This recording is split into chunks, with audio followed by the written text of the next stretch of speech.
Hello, everybody. Today we are with Eduardo Suárez.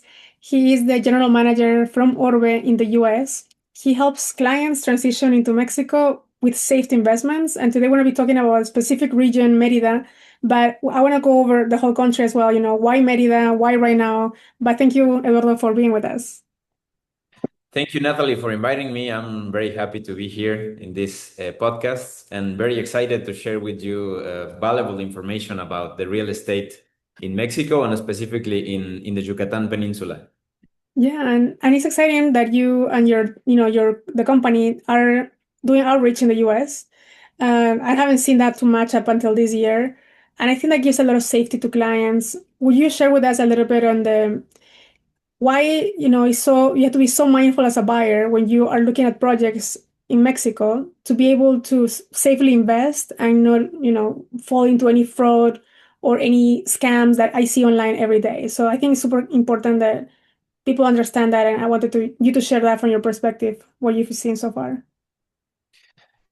You know what? I think, yes, it's very important to take many things into consideration when investing in real estate in Mexico, and to do that in a safe way from a different country, from a foreign country, let's say the United States. So, my recommendation for the people who are thinking about investing in Mexico is first, look at the location, okay? The location in terms of geographically, what's happening in that location. For example, the state of Yucatan, right now, the capital city, Mérida, is the safest city not only in Mexico, but in Latin America. Okay, so that's what when I talk about location, I mean not only geographically, but also what is happening in the city. What is the momentum? Because Mérida has many other mentions and a lot of investment from different sectors. It's not only about the tourism, because there are other different sectors like manufacturing sector, automotive, aerospace industry. Then we have the shipyard of Progreso, the port of Progreso, which is very, very important for receiving cruises and different ships from all over the world in terms of commerce and logistics. So that creates a context that tells you that the city is going through an interesting process. So the capital gain that you are gonna get and the return of investment, it's gonna be really great, because right now the real estate in this region is booming. Mm-hmm. Okay, so you have to consider that, and also the developer. Okay, the company, what are they doing? What have they done in the past? What are their developments? And all the legal certainty about the not only the company but the specific project that you would like to or you are considering for your investing. Mm-hmm. Uh, Other recommendation could be read the paperwork, work along with your realtor, right? Because we are creating synergies and working and collaborating with different realtors and brokers in the United States, because we are expanding our market into the US. Mm-hmm. Okay, the idea is to put these opportunities on the table of people that they don't know this information. They don't know that they are able to invest in Mexico in a safe way with a company that has years of the trajectory, or like different developments that Mm-hmm. we have in the past, and that we have many projects ongoing in a pre-sale, etc. So location, the history of the company, the legal paperwork about the development, and the economic momentum. Those are like my recommendations when you are considering investing in some market. Mm-hmm. And I think it's interesting that at least the company that you represent, Orbe, has been doing that bridge with buyers in the US. Many buyers in the US think they cannot buy in Mexico, only Mexicans can buy, but that's kind of a broken myth we broke many times. You can buy, and there's a process for that. But share with us very few developers actually come to the US, participate in NAR events. In at least when we met in NAR, that trust that brings with coming, being, hey, we're clear, or this is our paperwork, and then we're offering this in the US market. So you have to go through some vetting to get there, right? Yeah, definitely. There's some sort of due diligence, right, that the realtors are doing with us or have done with us.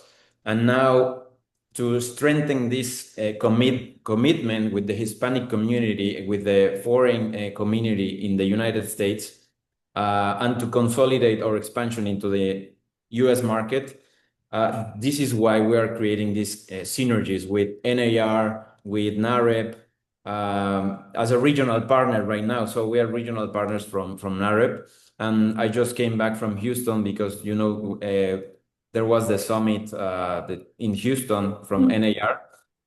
And we are, every other month, I'm traveling to the United States doing presentations with potential investors, with potential clients, and different brokers and realtors. Mm-hmm. And that's super helpful on the education part because at least we've seen that some agents from the US or Canada get excited when they come to Mexico. They see all these properties, they see all the developments, and then they go home and share, but they don't know what they're sharing. They're sharing products that might not be compliant. They share products that, oh, I saw a sign there, so must be good, right? But what they don't understand, probably some of the brokers, is that you have to be super careful who you work with in certain areas because otherwise you expose the client to a product that might or might not get finished. And I always tell this to our agents because they feel like, oh yeah, if it's there, it's just a sign there, must be good, right? But not always. Can you share more about some horror stories that you've seen, without scaring the people? But there's some horror stories I've seen myself on like what has happened in Tulum and things like that. That everybody talks about it, everybody thinks that they're an expert on it, and then when the client gets there and put the money down, then that's when things go wrong. If at least the agent doesn't know what they're doing. Yeah, I think another thing to have in consideration is to check that the land and the property it's private owned. Okay, so there's a platform in Yucatan that many other states, I'm pretty sure they don't have. This is very common in the United States, but here in Mexico, not all the states have their public registry online. So there's a website from the Yucatan government that you can go online, and if the property is registered there, it means that it's private owned, and that's very helpful. That's a good way to go. Okay, you don't want to invest in land that it's not private owned. Okay, because there are some developers that are offering some sort of products that they don't even own the land. Mm-hmm. That they're working in this process of you know buying the land to different people, right? Mm-hmm. So all of our projects are private owned, so the land belongs to Orbe. So that's a good way to go. And also use these type of tools like the Insejupi. Insejupi is the platform that I was telling you about. It Mm-hmm. means, in Spanish, it's Instituto de Seguridad Jurídica Patrimonial de Yucatán, which basically it's the public registry Yeah. online. So with the information from the land or the property, you can go to this website and check what are all the paperwork Mm-hmm. Like the PIN behind. number, right? Like they put the PIN number, like as Correct. if they were in the US, and then they can see who's the owner. And that's super helpful. I think only Yucatan has it. And I think that skips a lot of the guesswork that at least some of the agents have to do locally. Um, for That's true. for the land that you guys own and Merida in general, like how is it? I always call Yucatan like the good kid of Mexico because they always want to do things right. They want to do things by the book, while By the other book. states are crazy, right? Like they do whatever they want. There's a lot of corruption. There's corruption everywhere in every country, like we've seen even in the US, right? But I think like Mexico, in Yucatan, they want to do things right. Can you talk more about the personality of Yucatan as a state compared to other parts of Mexico? You're from there, so you must have some stories to share. Yeah, I am originally from Puebla, from Puebla City, but I have lived not only in Puebla but Mexico City, and there every in every stage of your life you have to do some paperwork, right? And there's some sort of bureaucracy behind it. Yeah, It's chaotic, right? In Mexico. Because you have to go to an office, pay fees, yeah, etc., and then wait for the response. But here in Yucatan, I've been living here for the past 3 years, and I think that the government has done great because, I mean, it's not so populated. Probably, with time, maybe when more people are coming, it's gonna get a little messy. But so far, so good. So the government has done a great job on that. If you go to the urban development office, there's everything by the book. They do everything on the right way. Uh, and you can see that, no? They have this platform to make the process of investing more accessible and more secure yeah. for people. So it's very different. It's like, yeah, it's like the good kid of the family. Uh, um, Very different to different other cities. Yeah, I think from paying my property taxes in Tulum, that was like a shit show over there. The line, they don't have the paper. I mean, like the organization and how the state runs, you can see day and night from Yucatan, and they're next to each other. It's like maybe Illinois and Indiana, right? Like we're connected, but it's a whole different market, especially on the, how you treat your citizens and how long the lines are. Tulum, the lines are so long, and then when you get your receipt for the payment of the property taxes, then you need a receipt for the receipt or the receipt. And then it's like, just put it online already, and then make it easier. But Yeah. it's interesting to see that personality. Also, Natalie, you were asking something very interesting because probably this is something that people don't know. And it's that foreign buyers or foreign nationals are able to indeed buy real estate in Mexico. Okay, Mhm. there's some restricted zones by the Mexican law. For example, if the property is within this range of, I think it's 38 miles, which is Yeah. basically 50 kilometers away from the coastline inland, they will, of course, they can buy the property, but it will have to be through a bank trust, through a fideicomiso. That's how we call it. Mhm. It's required by the Mexican law if you're a foreign national, but it's a very simple process, and actually, I think it's even more secure for foreign buyers. Yeah. Did you know about this process? Yeah, we've been going through some fideicomisos ourselves, but then it's a good way to. I mean, when I heard about the story of why fideicomiso was implemented, it made sense, because I think if for those who don't know, I mean, the story that I was being told, from one of my attorney friends, she's very nationalist Mexican.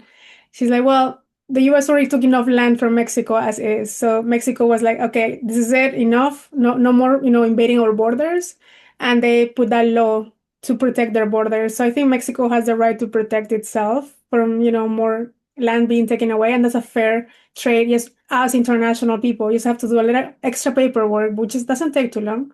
But that is very, I think, understandable from a country, perspective. Yeah, it was a matter of national security, and that was back in, for the Constitution of 1917. Mm-hmm.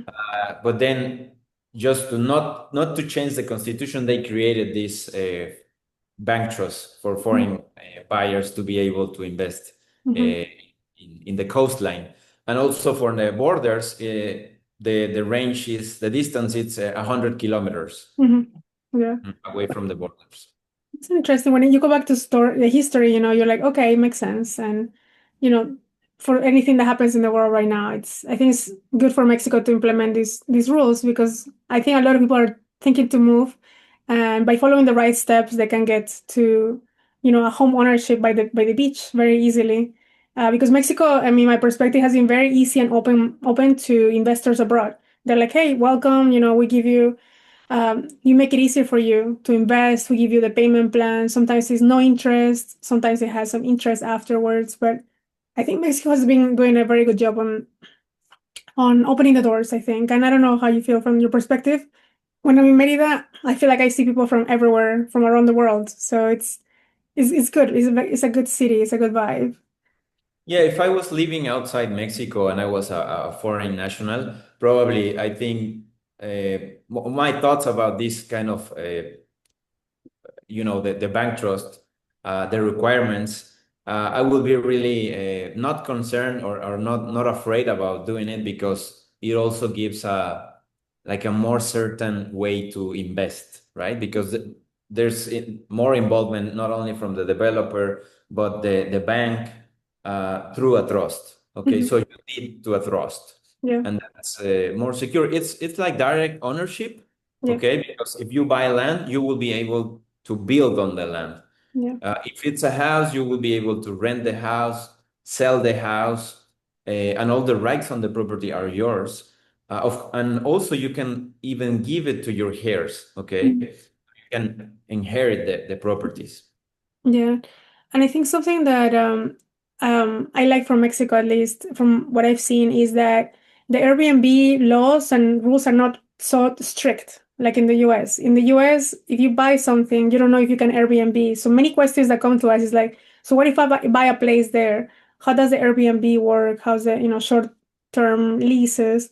And I think Mexico has made it super easy, like almost 99.9% is like, do whatever you want. Is your property. While in the US, we have so many restrictions. Have you seen people asking you that question all the time?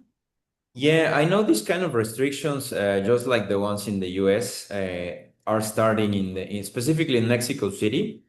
Oh, yeah. But here, at least with our developments, I know that the home ownership association it's going to be allowed to rent through short-term rentals, Mhm. either all the platforms, VRBO, Airbnb, Booking, Mhm. etc. So I think it's a great opportunity because as a foreign buyer, maybe you can rent your property while you are not here. Yeah. And then if you're gonna be here vacationing, you can just reserve those weeks or months that you're gonna be using it, and then afterwards you can be making some passive income Mhm. through vacational renting. Yeah. And then when it comes to the income and the prices, so how do you see the prices? Because a lot of our clients start in Riviera Maya, they start their search over here, and then they're like, oh, well, it's getting expensive. So how do you compare both markets, Riviera Maya versus Yucatan on pricing? Like, how would you say that, why will people select Merida? Okay, I'm gonna tell you a story. I was telling you I'm from Puebla City. So when I first started investing in real estate, it was 6 years ago. So I wish I could have started before or earlier. But I started when I was, well, now you're going to know a little bit Your about my age. age. But I started investing I was 31 or 30 years old. So I wanted to invest in real estate for the first time, and I was looking for the market in Puebla. Mhm. Okay. But at that point, it was already expensive for me. Okay. So what is happening now in Merida, it already happened in Puebla 20 years ago. It happened already in Querétaro 15 years ago. And of course, in Monterrey 30 years ago. And in Mexico City, like 50 or 60 years ago. Okay. Um, what I'm referring to is that the market it's growing. Now it's the momentum, right? To the right momentum to invest in Merida because there's a lot of foreign direct investment. There's a lot of projects from the federal government, from private owned companies that are, putting their trust in the Yucatan state and projects not only short or medium term, but also long term projects. So we have the Mayan train. We have the port of Progreso. So now I think it's a great momentum to buy land or any real estate in Mérida because comparing it to the Quintana Roo and the Riviera, I think their prices, Cancun, for example, it started like 50 years ago. So the price has grown, and the market is, of course, more. Is not as accessible as Yeah. the market in Merida right now. Cancun, it started like 50 years ago. So back then, the people who invested, it was a great price. But right now, the prices has grown through the years. I think, comparing Merida with Cancun or the Riviera in general, the prices are like 25 to 30% higher than here in Merida. Mhm. Yeah, and I think that's a fun fact that many people don't know. And the beach is very similar. It's the same peninsula, same lifestyle.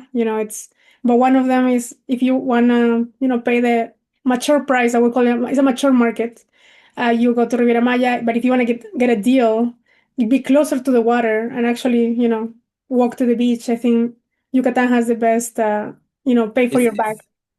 it's the place to be right now. Yeah, Every time you're gonna be listening more and more about the Yucatecan Riviera, okay? yeah. Just like the Mayan Riviera, but now, the beaches here are beautiful. Yucatan has 400 kilometers of coastline, so all the way from Celestún to Progreso to Telchac, and then the very last one is El Cuyo, which is like right next to Holbox, right? I Mhm. mean, Holbox is an island, but it's just like there.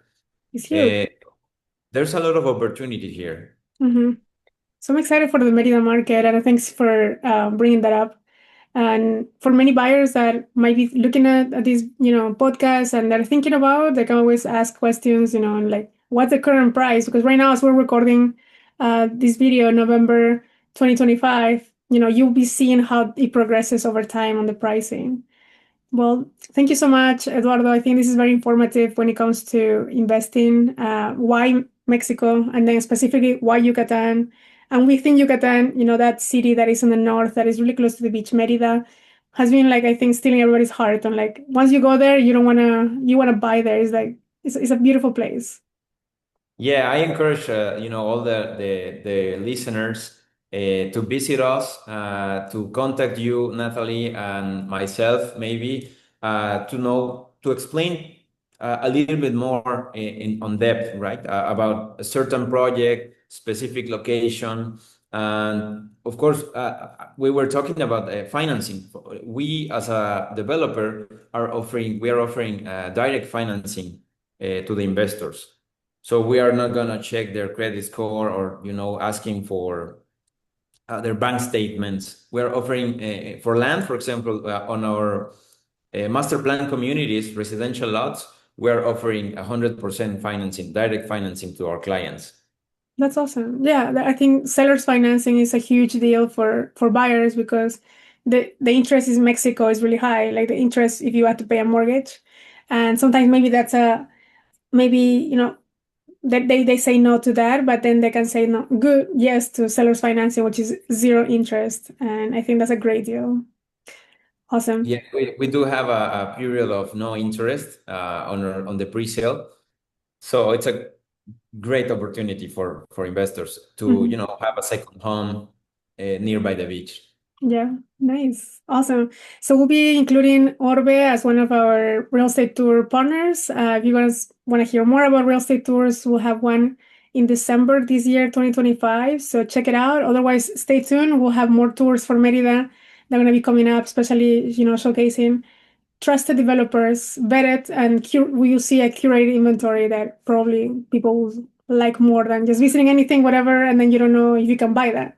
So might as well just keep it very narrow to make sure that you're buying, securely and safely, especially for the area.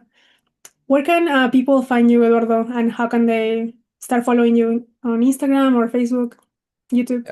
Yeah, sure. I mean, you can find me here in Merida or anywhere in the United States. I saw you a couple of weeks ago in Chicago, and I'm gonna see you here. If you were at Houston, I was there. Yeah, I'm gonna true. see you here in December in Merida. But you can follow me, of course, on Instagram with my ID is Suarez. My last name Suarez dot realtor. So find me there, follow me. And reach to Nathalie as well if you want to know more about how to invest securely here in with Orbe. Awesome. Thank you again, Eduardo. And this was a great conversation about Merida. Hopefully everybody learned something today. And with that, we'll finish. Thank you so much. Thank you, Nathalie. I'll see you soon. Bye.